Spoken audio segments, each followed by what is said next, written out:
20-ാം നൂറ്റാണ്ടിൽ അർജന്റീനയിലെ ബ്യൂണസ് ഐറിസിൽ അന്ന് ഫ്രാൻസിസ് പാപ്പ ജോർജ് മാരിയോ ബെർഗോഗ്ലിയോ എന്ന പേരിൽ കർദിനാളായി സേവനമനുഷ്ഠിക്കുകയായിരുന്ന രൂപതയിൽ ശാസ്ത്രലോകത്തിന് വെല്ലുവിളി ഉയർത്തിക്കൊണ്ട് മറ്റൊരു ദിവ്യകാരുണ്യ അത്ഭുതം സംഭവിക്കുകയുണ്ടായി.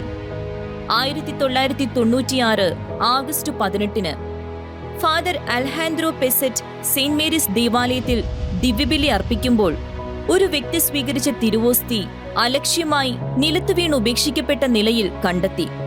ആചാരപ്രകാരം വൈദികൻ തിരുവോസ്തി വെള്ളത്തിൽ അലിയിക്കാൻ ഇട്ടുകൊണ്ട് സക്രാരിയിൽ അടച്ചുവെച്ചു.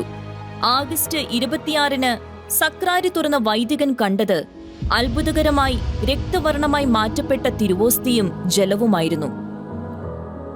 കർദിനാൾ ബെർഗോഗ്ലിയോയുടെ നിർദ്ദേശപ്രകാരം മാംസളവും രക്തവുമായി തീർന്ന തിരുവോസ്തി അതീവ രഹസ്യമായി കുറെ കാലം സൂക്ഷിക്കുകയും നാളുകൾക്ക് ശേഷവും പ്രകൃതി പരിണാമങ്ങൾക്ക് വിധേയമാകാത്തതിനെ തുടർന്ന് ശാസ്ത്രീയ പഠനങ്ങൾക്കായി 1999 ഒക്ടോബർ 5 UN അവാർഡ് നേടിയിട്ടുള്ള പ്രശസ്ത ന്യൂറോസൈക്കോ ഫിസിയോളജിസ്റ്റും നിരീശ്വരവാദിയുമായിരുന്ന ഡോക്ടർ റിക്കാർഡോ കസ്റ്റാനിയോന് തിരുവോസ്തിയുടെ ഒരു ഭാഗം പരീക്ഷണങ്ങൾക്കായി നൽകി.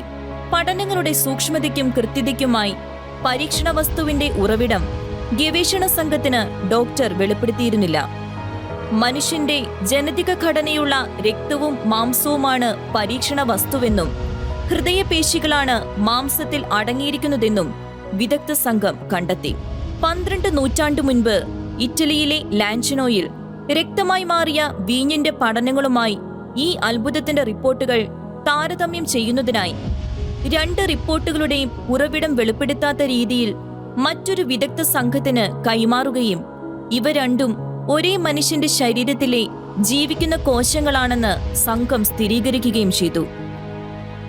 20-ാം നൂറ്റാണ്ടിൽ അർജന്റീനയിലെ ബ്യൂണസ് ഐറിസിൽ തിരുവോസ്തിയിൽ കണ്ടെത്തിയ രക്തഘടനയും 8-ാം നൂറ്റാണ്ടിൽ ഇറ്റലിയിലെ ലാൻചനോയിലെ തിരുവോസ്തിയിലെ രക്തഘടനയും ഒരേ മനുഷ്യന്റേതാണെന്ന് ശാസ്ത്രം അസന്നിഗ്ധമായി പ്രഖ്യാപിക്കുകയും ഇതേ രക്തഘടന യേശുവിന്റെ മരണസമയത്ത് അവിടുത്തെ പുതപ്പിച്ചിരുന്നതായി വിശ്വസിച്ചിരുന്ന ടൂറിൻ തിരുക്കച്ചയിലും കണ്ടെത്തിയതായി ശാസ്ത്രം തന്നെ രേഖപ്പെടുത്തുകയും ചെയ്യുമ്പോൾ ഇവയെല്ലാം പറയാതെ പറയുന്ന സത്യം വിശ്വസിക്കാൻ ഏത് യുക്തിവാദിയും നിർബന്ധിതനാകുകയാണ്. ഇതെന്റെ ശരീരവും രക്തവുമാണെന്ന് അരുൾ ചെയ്ത് പെസഹാവേളയിൽ സ്വയം മുറിച്ചു നൽകിയവനും നിങ്ങളിത് എന്റെ ഓർമ്മയ്ക്കായി ചെയ്യുവിൻ എന്ന് അരുൾ ചെയ്ത് വിശുദ്ധ കുർബാന സ്ഥാപിച്ചവനുമായ യേശുക്രിസ്തു എന്ന സത്യം തിരുവോസ്തിയിലും വീഞ്ഞിലും സ്വന്തം ശരീരരക്തങ്ങളാണ് മുറിച്ചു വിളമ്പുന്നത് എന്നത് ഈ ശാസ്ത്ര നിരീക്ഷണങ്ങൾ തന്നെ നിഷേധിക്കാനാവാത്ത യഥാർത്ഥ പ്രതിഭാസമായി പ്രഖ്യാപിക്കുന്നു.